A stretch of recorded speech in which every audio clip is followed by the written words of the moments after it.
I remember you came in. I think you came in the same time as Rodheimer. Maybe was that the same? No, he came in after because that's where the Cody stories came in with some of those that we're touching on later. But so you came in. I remember right away. First couple of house shows, I was paired with you, and it was fine. And it was like you weren't so much evolved as a performer, and you're still it's very early in my career.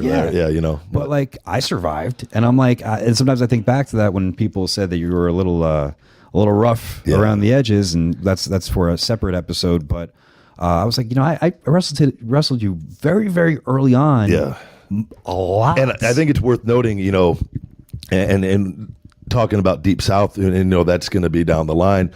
Bill Demott, there were a lot of positives and a lot of negatives with Bill, and I'm very thankful for all of them. And I like Bill Demott as a person, but he was a very, very tough trainer. But I didn't reap the rewards of all that right away. It took some years on that. But one of the things that he was adamant about was taking care of your opponent.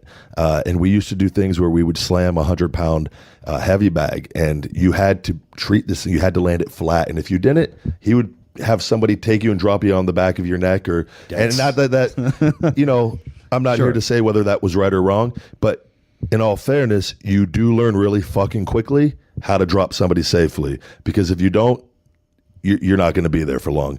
So that was something that was instilled in me, and that too is something that intensity. He instilled that inside of me, and I had that in me, but he brought it out very early on, and I was able to tap into that, and that created a lot of success for me. But as far as I've always taken pride of always trying to be safe and take care of opponents, and realize that I am a strong guy and that I have to be careful at doing different things. And that's not to say that some things aren't a little stiff here and there and whatnot. When you're out there going full speed and you're 300 pounds, 290 pounds, it's not always going to be light. Sure.